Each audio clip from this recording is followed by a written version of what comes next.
Hello বন্ধুরা, সবাইকে স্বাগত আমার গল্পের চ্যানেলে। হাসির দুনিয়ায়, মজার দুনিয়ায়, গোপাল ভাঁড়ের দুনিয়ায় নিয়ে যেতে চলেছি আজকে সবাইকে। আজকের গল্পের বিষয় হলো গা চাটাচাটির ব্যাপার।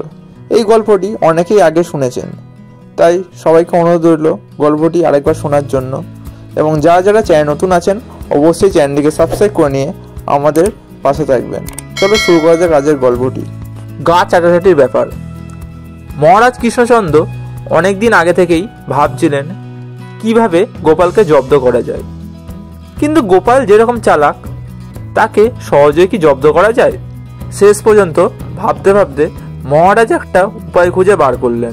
গোপাল তখনও রাজসভায় আসেনি। ইতিমধ্যে মহারাজ সমস্ত অন্য সকলকেই তার নতুন ফন্দির কথা বলেছিলেন। শুনে তো সবাই অবাক।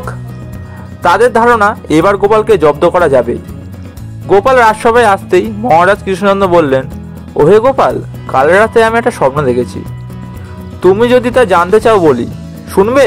গোপাল বলল, বলুন মহারাজ, সে তো আমার সৌভাগ্য। স্বপ্নে কি দেখেছি জানো? তুমি আর আমি দুজনেই চলেছি এক নতুন দেশে, অচেনা জায়গা, আশেপাশে কেউ নেই।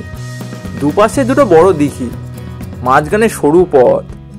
দুটো দিঘি, একটা ক্ষীরের আর একটা গুয়ের। তুমি আর আমি চলেছি সেই পথ ধরে।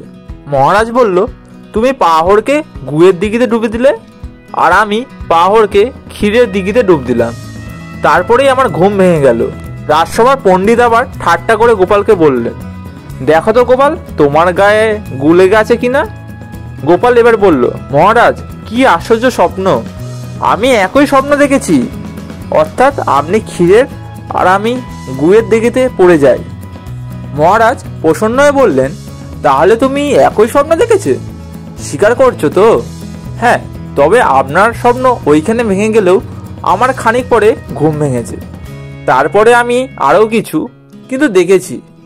যদি তো অনুমতি দেন বাদবাকি স্বপ্নের কথা প্রকাশ করি। বলো। আমি সানন্দে অনুমতি দিলাম। তবে শুনুন, আপনি ক্ষীরের দিঘি থেকে উঠলেন, আমি সেই গুয়ের দিঘি থেকে কোনো রকমে উঠলাম। তারপর দেখি জায়গাটা ভীষণ অন্ধকার। আমাদের দুজনের গায়ে আঠালো পথ লেগে আছে। আপনি বললেন, গোপাল এসো, আমরা পরস্পর গা চাটাটি। তারপর আপনি আমার গা চাটতে লাগলেন আর আমিও আপনার গা চাটতে লাগলাম।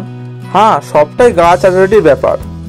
শেষ পর্যন্ত মহারাজ কৃষ্ণচন্দ্র গোপালের কাছে ভীষণ জব্দ হলেন। গোপালের তীক্ষ্ণ বুদ্ধির কাছে মহারাজ পরাজিত হলেন আর মনে মনে ভাবলেন, গোপালের বুদ্ধি অসাধারণ। বন্ধুরা, এই হাসির গল্পটি এখানেই শেষ হচ্ছে। গল্পটি কেমন লেগেছে অবশ্যই কমেন্ট করে জানাবেন। দেখা হচ্ছে পরবর্তী কোনো ভিডিওতে।